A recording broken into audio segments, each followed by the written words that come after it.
Hey everybody, welcome to the beginning of Unit 6. And in Unit 6, we're going to be talking about the structure and the function of DNA. So we're really going to focus on DNA, talk about obviously its structure, but then also how it's going to work, how it's going to pass on traits, talk a little bit about heredity, and talk about how it's going to replicate as well, just like we talked about in the cell cycle with S phase. So as we scroll over here to the beginning of section 6.1, 6.1 is really going to focus on the structure of DNA and then how it's going to replicate, how we're going to replicate that DNA. So not necessarily its function yet, but kind of how we're going to look at that. So let's go to Unit 6, Lesson 1, and then Exploration 1. And so we're going to start with the three-dot definition of traits are characteristics that are inherited. So when we talk about traits, we're talking about only things that can be passed on through DNA. So things like scars and things like accidents that happen, maybe like an amputation or something like that, those are not traits that are passed on through DNA. Those are events that happen in someone's life. So what we're talking about here is we're talking about hair color, eye color, face shape, body type, all the other things that you can get passed down from parent to offspring, which also include genetic disorders. So as we scroll down here, we're talking about DNA stands for deoxyribonucleic acid, and it's the molecule that's going to store the genetic information for the organism. It is the blueprint for that individual organism. So what we're going to find out is humans share almost all of their DNA in common, and there's only going to be very small differences that make us different. But DNA is going to control the blueprint for every species out there. And so that's how we can say that we are, as humans, so much percent alike with the DNA of a banana or of a dog or of any species. We can analyze the DNA and look at the combinations of those nucleotides and figure out how compatible we are. So the next definition we want to look at is what we call heritable, and this goes with heredity, which talks about it's the ability of a trait to be passed on from one generation to the next generation. So that is the main purpose of DNA, is that when we go to create sex cells to pass on to offspring, we are going to pass on these traits, and then they are going to be combined with our partner, and they are going to then be exhibited in the offspring. So let's scroll down here. Another form of genetic material that we want to talk about is RNA. It's going to be slightly different, and we're going to talk a lot more about it when we talk about things like replication and really protein synthesis.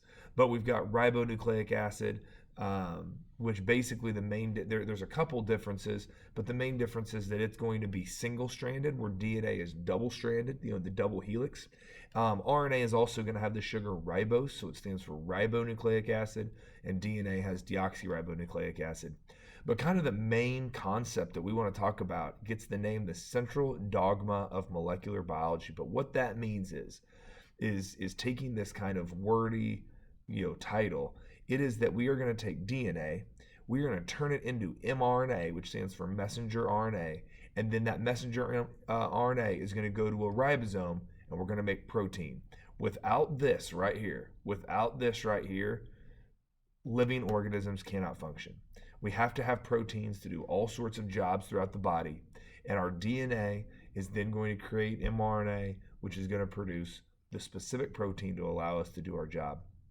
So let's talk about some individuals and just some things and kind of how DNA got discovered, or how it's gotten some of its ideas. So the first guy was Gregor Mendel. Gregor Mendel is going to be known as the father of genetics, and genetics is studying the patterns of heredity. So what we can do is we can look at a family tree. We can look at all the people in a family, and we can start to trace back, and we can start to understand a little bit more about those individuals and what traits they may have.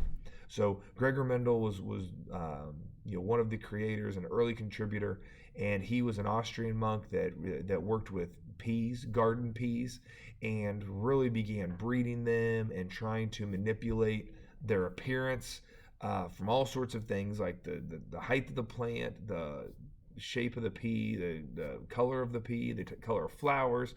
There's all sorts of traits that you can work with pea plants, and Gregor Mendel was the one that got the ball rolling. The next person we want to talk about is Frederick Griffith. And he worked with mice, and he's going to work with bacteria in mice. And what he did is he knew that this S bacteria is going to produce organisms that die. It's going to kill, this bacteria is going to kill this mouse. The live R bacteria does not kill the mouse. Okay, so what happens is, and I'll kind of put this over here. So this mouse is going to live here, and this mouse is going to die. So we can remember the S bacteria is going to kill the mouse. The R bacteria is going to allow the mouse to live. Now, when you heat killed the S bacteria, what that means is you increase the heat and you kill the bacteria. This mouse is going to live. So even though the S bacteria over here, when it's alive, kills this mouse, obviously if the bacteria is dead, it's not going to kill the mouse.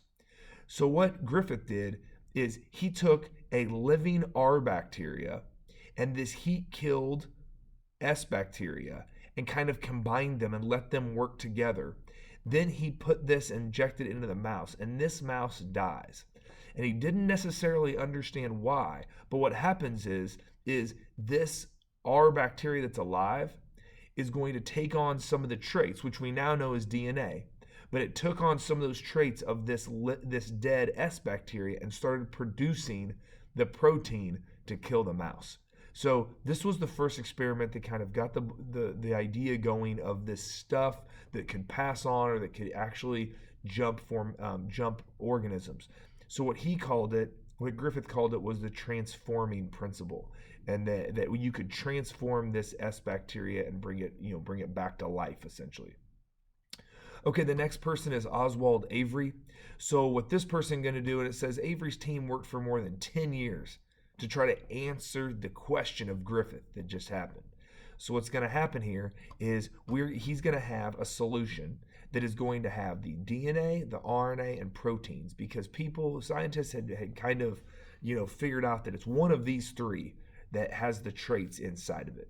And so what he did is he took this heat-killed S bacteria, just like Griffith, but he also had the DNA, the proteins, and the RNAs in there.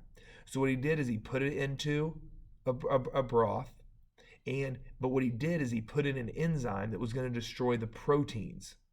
Then he added it with that live R bacteria, just like Griffith did. But what he found out is when you kill the proteins, the DNA of the S bacteria still allows it to come back. Then what happened is he put it with the RNA destroying enzyme. But we know that DNA carries that code, so therefore it came back. But here's what happened is he put it in with this one and he destroyed the DNA. And so we know that if you destroy the DNA, then it does not have the ability to pass on its traits. And therefore, all we found was the R bacteria. Okay? So Oswald Avery was the one that kind of discovered that DNA was the molecule that was passing on genetic traits. Okay, we're going to scroll down here to two more individuals named Hershey and Chase. We got them right here, Alfred Hershey and Martha Chase, which is where we see obviously a female, brought into the mix, and that's phenomenal. Most of the scientists were men back in the day, but we are going to find Martha Chase, and we'll talk about another one with Rosalind Franklin, who had great contributions to science. But as we scroll down, we're going to look at their study. So they looked at viruses. And what they're going to look at is they put a radioactive label on the virus body on the outside. And what's going to happen is when it inserts its DNA, kind of like an injection, then it tested the cell. They tasted the cell and there was no DNA. The next test they did is they actually did the radioactive label on the DNA and not the outside body. So when it injects the DNA down into the cell, then when they tested the cell for radioactivity, that label, they were able to find it. And so there, once again, Hershey and Chase were able to discover that the DNA in a virus is what's passing on its traits or its characteristics. Okay, so that's going to finish up Unit 6, Lesson 1, Exploration 1. And I'm glad you joined me, and can't wait to see you in class.